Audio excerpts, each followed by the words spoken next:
Hey, Podsters, it's Nancy Medoff and Beth Knaus, here to change the conversation around women in confidence with actionable tools, real-life stories, humor, kindness, and the occasional shenanigans. We are fired up. We are calling things as we see them, and we are not holding back. We have a bullshit button, and we're not afraid to use it. We have used it in the past. I'm Nancy Medoff, keynote speaker, executive coach, and best-selling author, who literally wrote the book on women in confidence. I'm Beth Knaus, creative copywriter, personal messaging consultant, who helps business owners use their unique voice to bring in more ideal clients. So here's what's up. If you're done playing it safe, you're tired of your own narrative, and you're ready to step into your authenticity, you're in the right place.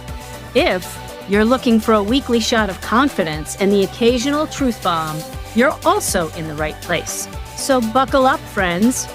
And get ready to feel empowered and inspired as together we build our confidence toolkit and empower women everywhere to speak up and get their seat at the table, and then build a bigger table. Well, hello, Podsters. Welcome to this episode of Unmute Yourself, the podcast. Nancy is globetrotting and not with me today, and I have my first interview and a totally amazing guest. I'm very excited that she's here with me. Laura Janusik is a dynamic trainer, coach, consultant, speaker, and researcher. She's a worldwide leading expert in teaching and training on listening. She has an MBA and a PhD in communication, which sounds so delicious to me as a writer. She has worked in academia as a listening researcher for 20 years, worked in HR management in private industry for 15 years, was the past president of International Listening Association, and she's published globally in Forbes, Harvard Business Review, Wall Street Journal, and more. And she has left it all behind so that she could bring her practical approach to both verbal and nonverbal communication to a wider audience. She loves working with business leaders and entrepreneurs to help them understand how to be on the same page with their teams by using the power of listening. She can be brought in as a private coach for employees ranging from entry level to C-suite individuals who have great technical skills, but poor people skills. Wow, that is some resume. That's all I have to say. Laura Janusik, welcome to Unmute Yourself, the podcast. Well, thanks so much, Beth. It is wonderful to be here, and I am so honored to be your first guest. So let's make it really good. Yes, absolutely. So I have to say, full disclosure to our audience, that you and I met in sort of an accountability execution type group. And I remember every time I would get on, you were there, I would be like, okay, I'm going to listen today. I'm going to listen to everything. I'm not going to futz with anything or look at my phone or multitask, because if Laura asks for some feedback on something, I want to have the details, be like, the listening lady is here. Do you find that sometimes people have that reaction? I do tend to have that effect on people. Yes, they absolutely say, okay, wait, I'm going to be a good listener, which of course, then I ask, why not always be a good listener? Yes, it's so true. But as I was making my notes for this today, I was thinking that we are so we have so much overkill of communication coming at us that we don't, I don't want to say we don't ask for it, because we turn on our computers and we buy our phones. But even the people in our lives, we all have audio, we have visual, we have written, we have physical. I was on your website and picking up some things, and physical communication is that underlying kind of passive aggressive piece that can tell us so much about how someone's feeling. And there's just so much. So how do you get people to see, or how to figure out, how do they get some of that out of the way so they can just be listening and doing that one thing? Yeah, I'm glad you asked that. And it's funny because it really reminds me of, I was reading the Wall Street Journal. No, that's wrong. It was the Washington Post this morning. And it had something, the headline was about put your phones down. Toddlers need people, not electronics. because what we're finding, what the research is showing, is that toddlers, young children are behind in communication because they're so busy consuming what's coming at them from screens as opposed to interacting with other people. And then I was out for my walk this morning and I saw a father pushing a double carriage, and he didn't see me coming because he was on his cell phone. And the two kids were just sitting there quietly. And I just thought, no, you've got to interact with the children. So your question of how do we first get all of that stuff out of the way? Couple things that we have to do. First thing that we have to do is we have to recognize that we're in control. The phone or the screen isn't in control. And I think that humans have abdicated so much control to the screens. And once we use our brain, the smart side of our brain that says, wow, I can turn this off, then we feel much better about making that decision and doing that. And the second thing I would recommend people do, and I always do this when I'm doing consulting or training or teaching, is one of the first assignments I have people do is I have them interview 3 people in their life with just 3 questions. What do I do well as a listener? What don't I do well as a listener? And what's the number one thing that I should change as a listener when I'm listening to you? And how would it affect our relationship? And the adults that I have are always stunned that their teenagers or their younger children recognize that they were on cell phones. Wow. Yeah. Yeah, that's interesting, right? It's no different than saying a child or a teenager saying, "Hey, can you take me to the store?" Or "Can you do this?" And saying, "Not now, I'm working," or Mhm. "Not now, I'm working out," or, otherwise they're on their phone and they're not paying attention. So, parents, it's tough to be parents without a doubt. So one of the reasons I like having you here today, Laura, is that for us, of course, unmute yourself. We want people to speak up and we want them to be listened to.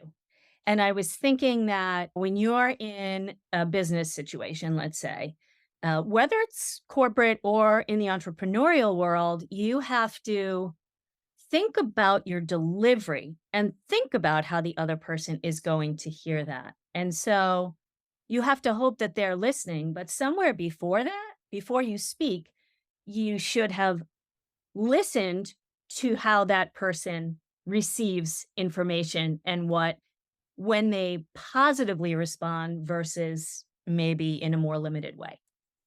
Mhm. And I think what you're talking about, Beth, really goes back to, oh, why did the author's name Covey back in the 1980s, how he said, seek first to understand and then be understood. And all of the more recent research really supports this idea that people want to be heard and understood. And we are much better at settling down and hearing other people after we have been heard. So it's a really powerful position to be a good listener, because when you show the other person that you've heard and understood them, then they quit fighting for it and they will relax and, in most instances, listen to you then. So the first thing that I think we need to do is make sure that we know, to whomever we're speaking, we know what their position is, because we have heard and understood and validated them. And when I say validated, it doesn't mean that you agree with their position.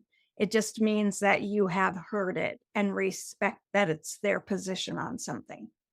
Right. And I also think that the thing that complicates it further is that just because somebody says one thing, sometimes you have to listen for what they're not saying, right? And you Oh, have to dig a little deeper, right? Or ask questions because we don't necessarily, right out of the gate, make a full, authentic statement, right? yeah. So that's part of Yeah. it too. Yeah, that's a huge part of it. And actually, there's a course that I teach on strategic silence because I feel so strongly about this.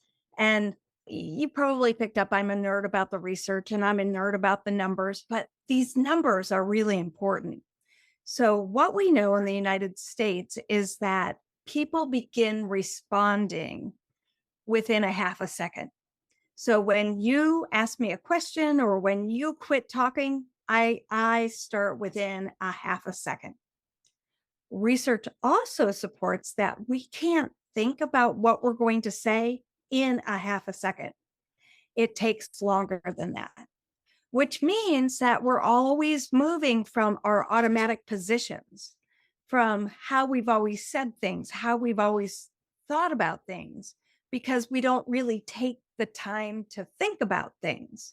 So, one of the strongest things that you can do is hold the silence for 3.5 to 12.5 seconds. They found is the sweet spot. It's hard to hold the silence when you're the one who just asked the question, right? But you can do little things like say, Beth, this is a really important question that I'm going to ask you. So I want you to really think about it before you respond.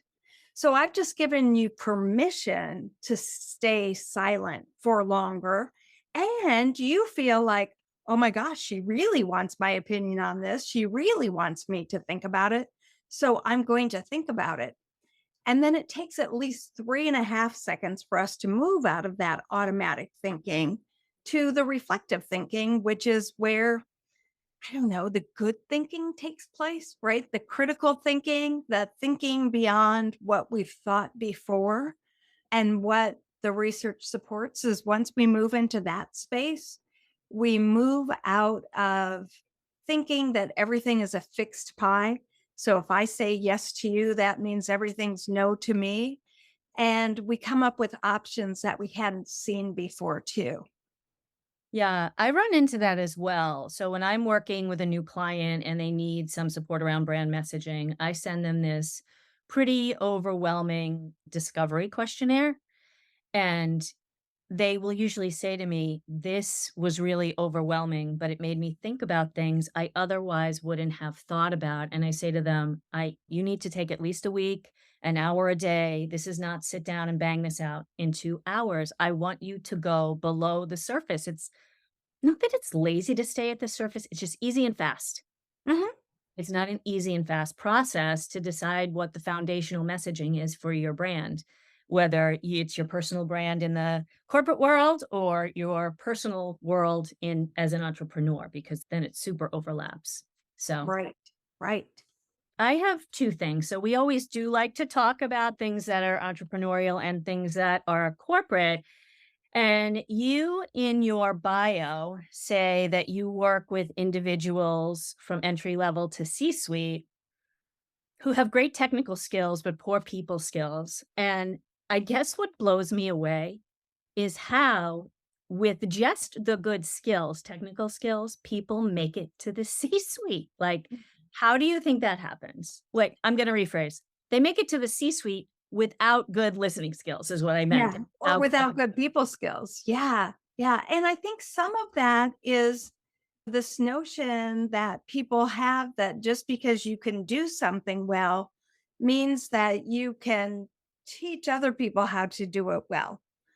And being an individual contributor is so different than being a manager of people or a leader of people. And I think it's so much easier for us to manage projects because they don't talk back to us. It's easier to manage projects than it is to manage people. And we think that managing people, well, how hard could it be, right? I just tell them what to do. I laugh because I remember being 13 years old and thinking, well, you just tell people what to do and they're going to do it, right? You're their boss. And then you grow up and you realize that that's not the way life works at all. Managing people is hard and it takes a lot of listening and it takes a lot of speaking and it takes a lot of that interaction time that we're uncomfortable doing. Number one, because most people don't get trained or taught how to do it at all. Only 2% of the population ever receives any listening training at all. And those that receive speaking training, it's usually public speaking, giving a presentation, presentational skills. But few people really learn about interpersonal skills, which is what we do the majority of time when we're in business or when we're an entrepreneur. We're just interacting one-on-one or one-on-few with other people throughout the day. So I think because we don't get taught how to do it, um, we don't all have great role models, which is where we pick a lot of it up from. And the role models that are in the media now just frighten the heck out of me Mm. because I see the younger generation taking that on. They've learned that it will get a laugh or it will get what you want. So you just bully people to death. Yeah. And it is, again, if we go back to the past few years, we've spent so much time in isolation, so much time looking down at our devices, right? And having masks on probably didn't help us with that, right? Because who likes to talk through a mask? Although I like to be healthy. So I think we've had a lot of challenges in improving listening and communication in the Mhm. past few years. But that's been over for a bit, and I think that it's time for people to start thinking about that. So, I think one of the things as an entrepreneur that I run into, because I was thinking about this, is that if I'm on a group call, for instance, I'm like, okay, so while that person talks, I can be over here writing down this note that just came into my head, and over here I can be hitting my keyboard to answer this text, and none of it gets done correctly.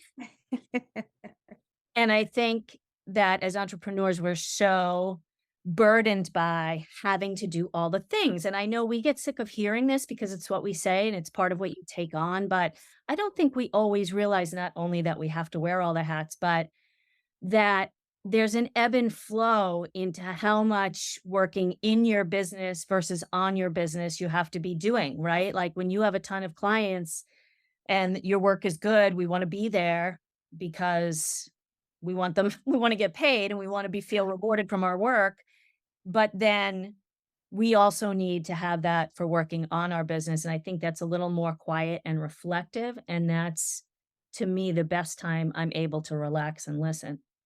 What do you think about that? Yeah, I totally agree with what you're saying. And that's why that group we were in with Kathleen, she really taught us how to schedule time to work on the business and schedule time to work in the business. And I think that it is so critical for us to do that.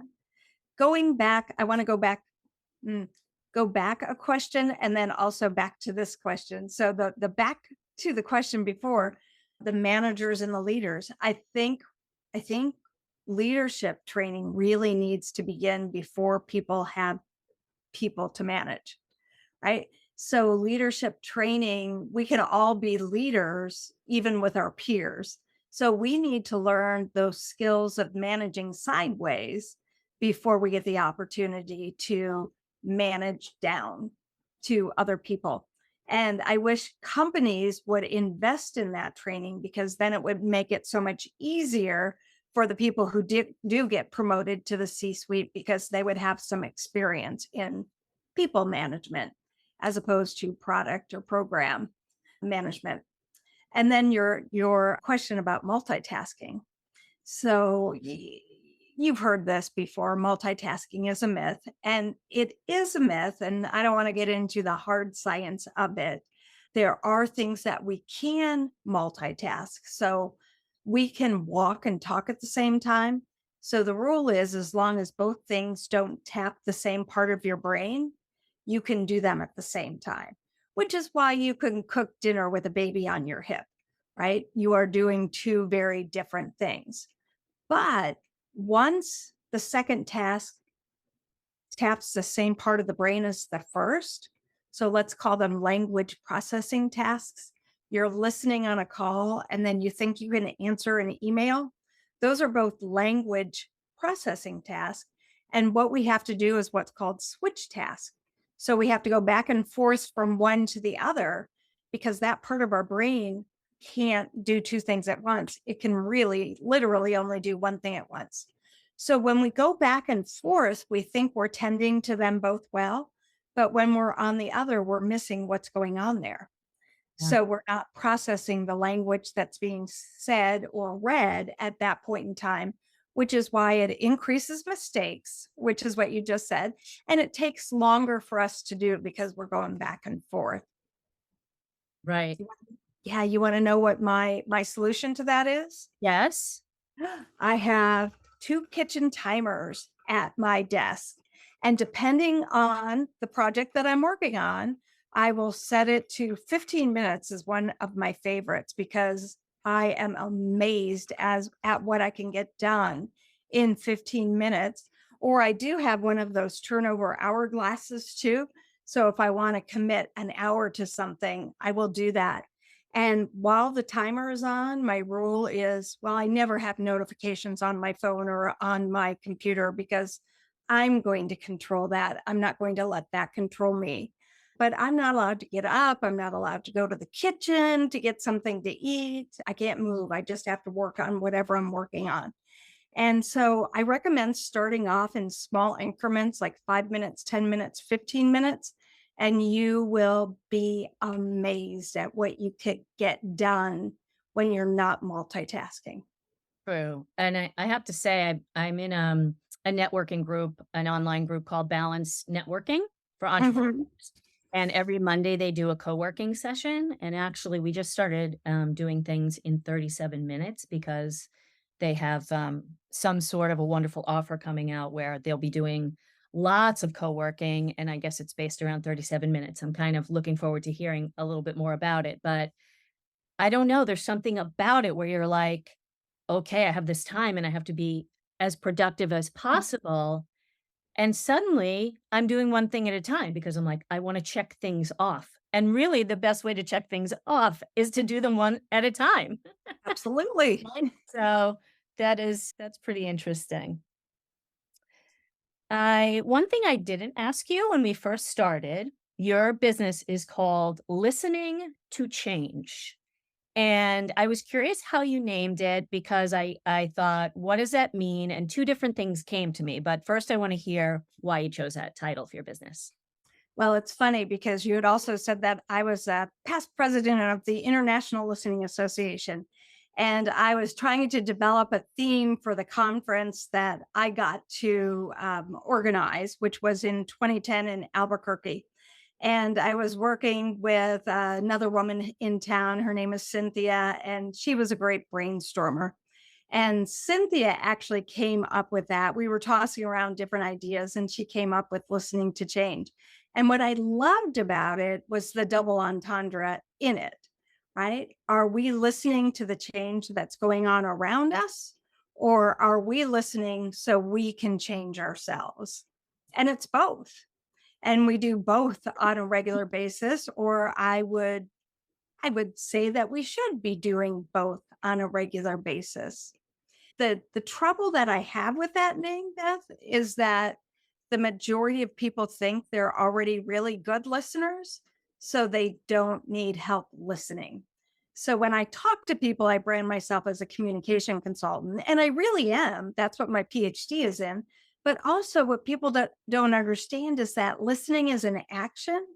You can't just sit and listen and take stuff in and not do anything with it. When you're in a conversation, you have to do something with what you've just listened to, which is the responding part of it. So when you think about communication, when you think about listening, we can develop much better, I think, at how we take things in by not multitasking, number one, but then how we respond to it to the other person. Right. Right. Hmm. So there were some really wonderful words I saw on your website. And I think for many people, they think, you can correct me if I'm wrong, they think that they're going to become, if they were to become better listeners, how would it benefit them as opposed to how would it benefit those people around them? And you have words like happy and culture and alignment and inclusion and relationship. And I just think that people need to be aware of how it can resonate if their listening improves, right? And then how they speak to someone else and how that adjusts someone's reaction, right? Because you mentioned something before that made me think about the concept of facts and feelings. Mhm. Because when we listen and we take something in, we have to decide, are we going to look at the fuzzy emotional triggery piece, or are we looking at the factual piece? Like, well, that person just said something that I don't really feel great about, but it's true. Right? And how do we deal with that sort of thing? And that also brings me back to the poor people skills piece, because you did say something about how who people's role models are. And I guess if you're in the C suite now and you've been in corporate for, I don't know, 40 years, let's say 40 years ago, this was not a thing that people were necessarily being taught. So I guess they could get through without those things. But we just recently did an episode on the podcast about what they used to call and what we hate calling soft skills. And that Mm. now soft skills are known as power skills, because you can have as much skill level and knowledge as you want. But if you can't communicate it and you can't have open, healthy communication with people, and listening is a huge part of that, then you don't get any of the power skills, right? Yeah. Yeah, you are absolutely correct. And I like that you use the term power skills as opposed to soft skills. I haven't used that term before, but I think I'm going to take it from you. So thank you for that. I think that people don't understand how much communication skills, and I say communication in air quotes, right? Because it's both. Mm, Let me step back for a second. The way that I define communication is speaking plus listening equals communication. And the speaking can be verbal or nonverbal, right? And the listening we listen to nonverbals, we listen to verbals. So speaking plus listening equals communication. There has been so much research in the last 30, 40, 50 years on what works at a rate greater than chance. And the way I look at it is if something is going to work 60% of the time, that will be my going in position because odds are in my favor. Will it work 100% of the time? No, because we're individuals. It won't. But so the whole idea of power skills, I think, is really great. And the words on my website, it really goes back to this idea that the quality of our listening determines the quality of our relationship. Right? Yes. And I just see you nodding and exhaling. You get it, right? And when we think about that, we recognize that the people who are most special in our lives are the ones who listen to us. And whether that relationship is personal or professional, it's exactly the same thing. It is, yeah, that's very true. So that makes me think, I talk often about my dad.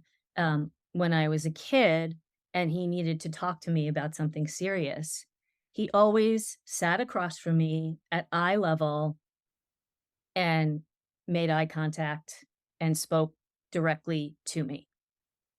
And as a kid, like, we always think, right, when we're kids, that we're being brushed off by our parents. That's nonsense. That's this, that's that.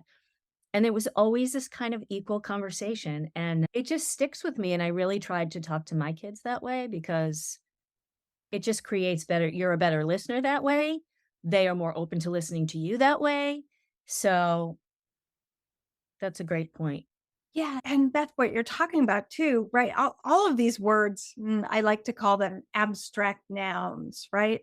Because it's so hard to define respect or empathy or listening because it means different things to different people.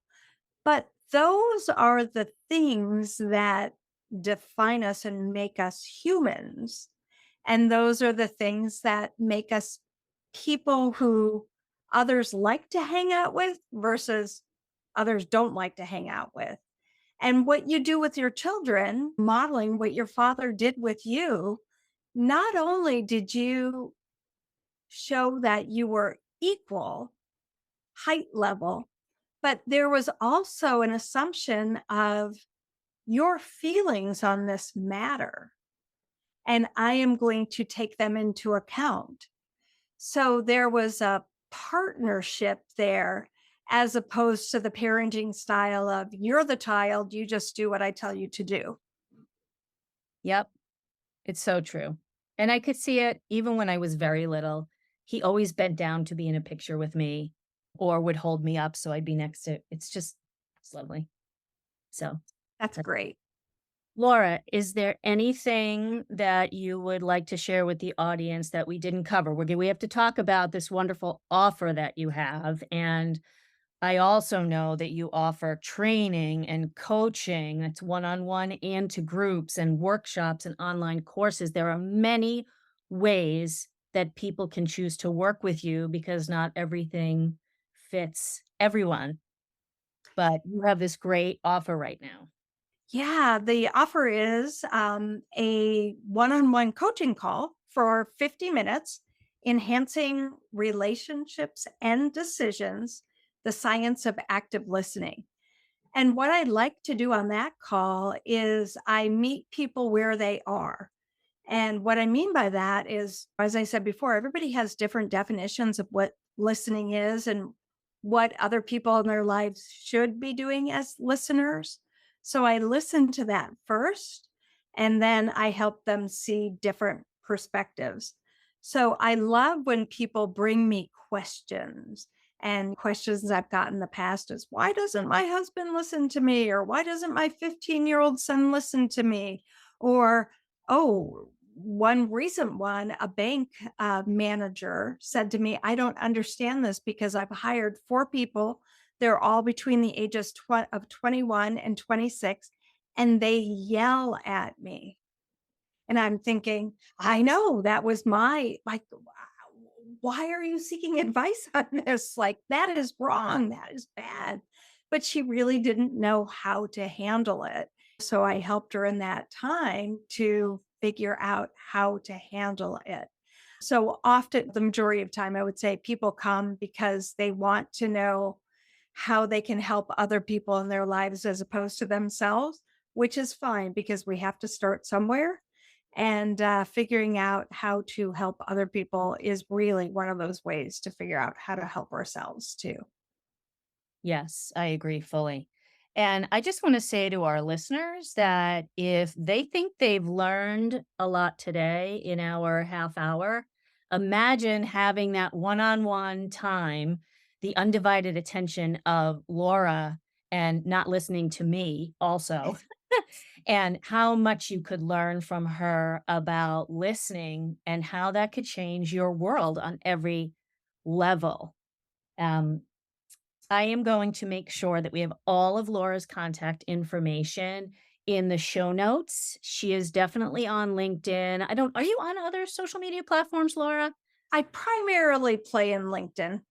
Yeah, that's what I thought. So you can find her there. Her website will be in the notes, and we will have the link to this offer that she has for people. I mean, $99 just for this hour is I just think it's a really great deal. So we Thank do you. like to give our podsters some calls to action, and you actually gave some great ones. So you had those 3 questions early on, right? Mhm, About how are you a good listener? mhm. How could you be a better listener? And the third one is, What could I do differently as a listener for you? And how would that help our relationship? And doing that with children, your father was a great role model for you, but think about the Podsters being able to be that kind of role model with their children, their partners, and people at work. It's just amazing because we don't talk about it, but we should. yes, I agree. The second thing you talked about was that pause. And I've been in that uncomfortable pause, but it's key, right? So that was between 3.5 and 12.5 seconds, if you can make it that long. Yes. Sometimes people need time to respond, and you want them to take time, just like I want people to take time on my questionnaire. So Mhm. that's the second call to action. And the third one is those timers, right? Mhm. Work on one thing at a time, set a timer for it, move on to the next thing, set the timer again for as long as you can focus on one particular thing. So, Laura, thank you so much for being my first interview guest on Unmute Yourself. And I hope that you will have a fabulous day. And Podsters, as always, Nancy and I will be back next week with another wonderful topic. And peace out. Thank you.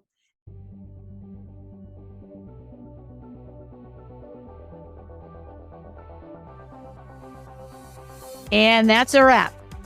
Podsters, we know that you found value in this episode, even if it was one little nugget.